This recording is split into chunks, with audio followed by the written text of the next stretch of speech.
নমস্কার বন্ধুরা, রিনাস কিচেনে আপনাদের সবাইকে স্বাগত। আজ আমি আপনাদের সঙ্গে শেয়ার করব গোবিন্দভোগ চালের ফ্রাইড রাইস রেসিপি। আপনারা তো অনেকেই বাসমতি রাইসের ফ্রাইড রাইস খেয়েছেন বন্ধুরা। এইভাবে গোবিন্দভোগ চালের ফ্রাইড রাইস একবার বানিয়ে দেখবেন, খেতে কিন্তু অসাধারণ লাগে, দারুণ সুন্দর হয় খেতে। আর যে কোনো নিরামিষের দিন কিংবা বাড়িতে কোনো পুজো থাকলে এইভাবে গোবিন্দভোগ চালের ফ্রাইড রাইস যদি বানান বন্ধুরা, বাচ্চা থেকে বড় সবাই কিন্তু খুবই পছন্দ করবে।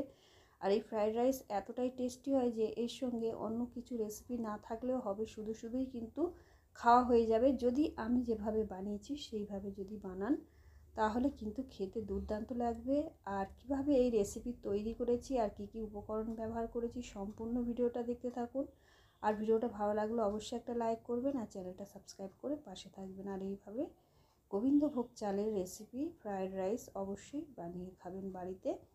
তার জন্য দেখুন আমি নিয়েছি 100 গ্রাম মতন বিনস নিয়েছি। আর বিনসটাকে কয়েকটা আমি কেটে দেখিয়ে দিচ্ছি কিভাবে কেটে নিয়েছি বন্ধুরা। একটু বড় সাইজের কাটতে হবে, খুব ছোট সাইজ করে কাটলে কিন্তু হবে না, আর পাতলা পাতলা হবে। সাইজটা কিন্তু লম্বায় যাতে বড় হয় সেভাবে কেটে নিতে হবে।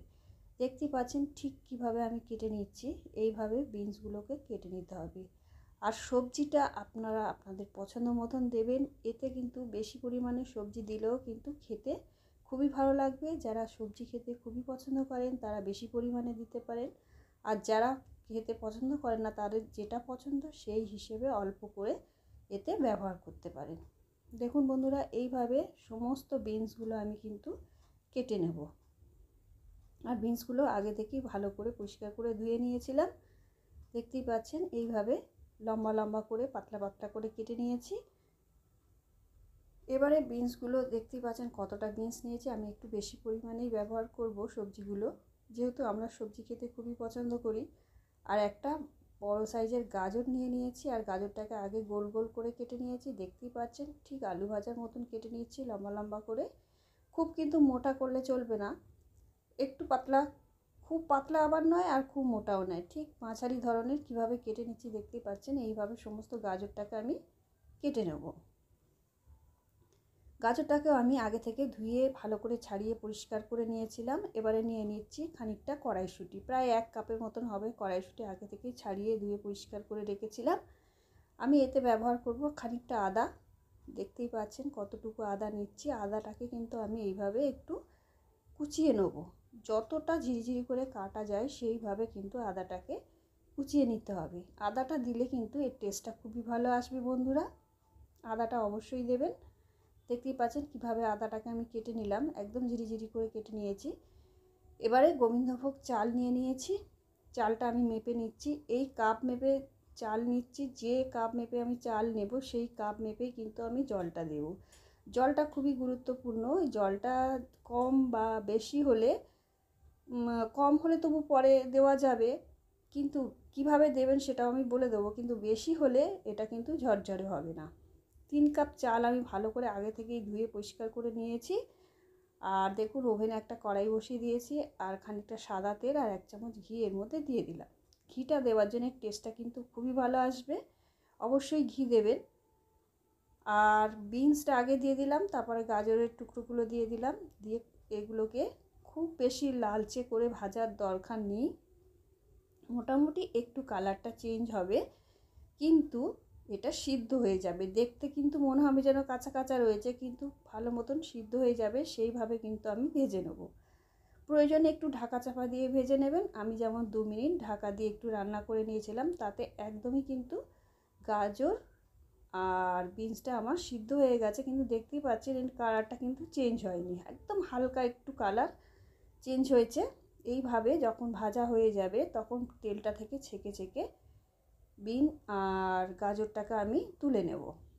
অনেকটাই তেল রয়েছে, এতটা তেলে কিন্তু রেসিপি তৈরি করা যাবে না, তাই তেলটাকে কাটিয়ে নিলাম। একদম সামান্য তেল রয়েছে কড়াইতে, আর দিয়ে দিলাম 1/2 চামচ ঘি, আর দিয়ে দিলাম 3টে লবঙ্গ, 2-3 টুকরো মতন দারচিনি, একটা তেজপাতা। আমি কিন্তু এলাচের ব্যবহার করব না, এলাচটার গন্ধে মনে হবে যেন পায়েস রান্না হয়ে গেছে, তাই এলাচটা দেব না। আপনারা চাইলে এলাচটা দিতে পারেন, যারা এলাচের গন্ধ পছন্দ করেন অবশ্যই দেবেন। আর দিয়ে দিলাম যে আদাটা কুচিয়ে রেখেছিলাম, সেটা কিছুক্ষণ ভেজে নিলাম। সমস্ত কিছু কিছুক্ষণ ভেজে নিয়ে কড়াইশুঁটিগুলো এর মধ্যে দিয়ে দিলাম। কড়াইশুঁটিটা দিয়ে আবারও আমি একটুখানি ভেজে নেব। খুব বেশি কিন্তু ভাজবেন না, হালকা করে একটু নাড়াচাড়া করে নিতে হবে। এবারে যে গোবিন্দভোগ চালটা আমি ধুয়ে রেখেছিলাম সেটাও কড়াইশুঁটির মধ্যে দিয়ে কিছুক্ষণ ভেজে নেব। এইভাবে খুব বেশি চালটা যদি ভাজা হয় তাহলে কিন্তু সিদ্ধ হতে চাইবে না, তাই একটুখানি ভেজে নিতে হবে। চালের মধ্যে জলটা থাকে, সেই জলটা একটু শুকনো করে নিলেই হবে। এবার আমি জল যোগ করছি। দেখুন, যে কাপ মেপে আমি চাল নিয়েছিলাম সেই কাপ মেপেই কিন্তু 1 কাপ চালে আমি 3 কাপ হিসাবে জল দেব।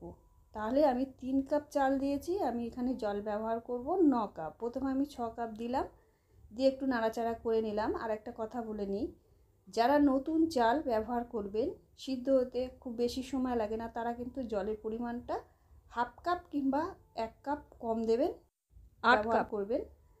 আর যারা পুরানো চাল, একটু ফুটবে যে চালটা, সেই চালে কিন্তু 9 কাপই জল দেবেন। দেখুন ফুটতে শুরু করেছে। জলটা যদি কম হয় পরে কিন্তু একটু গরম করে যোগ করতে পারবেন, কিন্তু বেশি হলে চালটা ঘেটে যাবে, তাই জলটা খুবই গুরুত্বপূর্ণ। জলটা হিসেব করেই দিতে হবে এর মধ্যে। দিয়ে দেখুন ফুটে উঠেছে। এইভাবে গ্যাসের ফ্লেমটা কিন্তু আমি লোয়ে রেখেছি, রেখে নাড়াচাড়া করব। আর লোতে রেখে দিলে আস্তে আস্তে ফুটে ফুটে জলটাও শুকিয়ে যাবে আর চালটাও কিন্তু সিদ্ধ হয়ে যাবে। দেখতেই পাচ্ছেন মটরশুঁটিটা একটু সিদ্ধ হতে সময় লাগে, তাই আমি চালের সঙ্গে দিয়ে দিয়েছি। আর যেহেতু গোবিন্দভোগ চাল কিন্তু একদমই সময় লাগে না, আর এটা খুব তাড়াতাড়ি হয়ে যায় ফ্রাইড রাইস, একদমই সময় লাগে না বন্ধুরা। অতিথি বাড়িতে এলে তাকে চা খেতে বসিয়ে দিয়ে কিন্তু এই ফ্রাইড রাইস আপনারা খুব সহজে তৈরি করে নিতে পারবেন। দেখুন জলটা অনেকটাই টেনে নিয়েছে, আর খানিকটা রয়েছে, এটাও নাড়াচাড়া করতে করতে শুকিয়ে যাবে। এবারে আমি দিয়ে দিচ্ছি স্বাদ অনুসারে লবণ আর চিনি। চিনিটা একটু বেশি পরিমাণে দেব, মিষ্টি মিষ্টি হলে খুব ভালো লাগবে খেতে। এটা মিষ্টি মিষ্টি হলে শুধুই কিন্তু খাওয়া হয়ে যাবে, এর সঙ্গে আর কিছু লাগবে না। আর দিয়ে দিলাম স্বাদ অনুসারে লবণ, দিয়ে আবারও নাড়াচাড়া করে দিচ্ছি। আর যারা মিষ্টি পছন্দ করেন না তারা মিষ্টিটা বাদ দিতে পারেন, তবে মিষ্টি দিলে কিন্তু এই ফ্রাইড রাইসটা খেতে খুবই সুন্দর হবে, দুর্দান্ত স্বাদের লাগবে খেতে, বাচ্চাদের তো খুবই ভালো লাগবে। দিয়ে একটু নাড়াচাড়া করে নিলাম, নিয়ে দিয়ে দিচ্ছি খানিকটা গোলমরিচের গুঁড়ো। গোলমরিচের গুঁড়ো দিয়ে এবার যে গাজর আর বিনস আমি ভেজে রেখেছিলাম সেগুলো এর মধ্যে যোগ করে দিলাম, দিয়ে ভালো করে নাড়াচাড়া করে নেবো। এইভাবে নাড়াচাড়া করতে করতে বাকি যে জলটুকু আছে সেটা সিদ্ধ হয়ে যাবে, সেটা শুকিয়ে যাবে, আর চালটাও সিদ্ধ হয়ে যাবে। দেখুন বন্ধুরা, এইভাবে হালকা করে নাড়াচাড়া করতে হবে, করে খুব সুন্দর করে সবজির মধ্যে চালটাকে মিশিয়ে দিতে হবে। এইভাবে গোবিন্দভোগের ফ্রাইড রাইস একবার বানিয়ে খেয়ে দেখবেন, একবার বানালে কিন্তু বারবার এইভাবেই বানিয়ে খাবেন। এটা বানানো এত সোজা যে কেউ বানিয়ে ফেলতে পারবে, খুবই সহজ। এবারে খানিকটা কিশমিশ আমি এর মধ্যে ছড়িয়ে দিলাম। কিশমিশটা লাস্টে দিলাম, তার কারণ হচ্ছে কিশমিশটা এই চালের মধ্যে যে জলটুকু রয়েছে সেটা টেনে কিশমিশটা কিন্তু ফুলে যাবে আর চালটাও ঝরঝরে হয়ে যাবে, তাই লাস্টে আমি কিশমিশটা দিয়ে ভালো করে নাড়াচাড়া করে নিচ্ছি। এর মধ্যে কিশমিশটা কিন্তু আগে না দিলেও চলবে, আর আপনারা চাইলে যদি মনে করেন আগে দেবেন তাহলে দিতে পারেন, কিন্তু এইভাবে লাস্টে দিলে বেশি ভালো হবে রেসিপিটা। দিয়ে দেখুন কড়াইয়ের মধ্যে ছড়িয়ে দিচ্ছি, একদম ঝরঝরে ফ্রাইড রাইস রেডি। ভিডিওটা ভালো লাগলে অবশ্যই একটা লাইক করবেন আর চ্যানেলটা সাবস্ক্রাইব করে পাশে থাকবেন।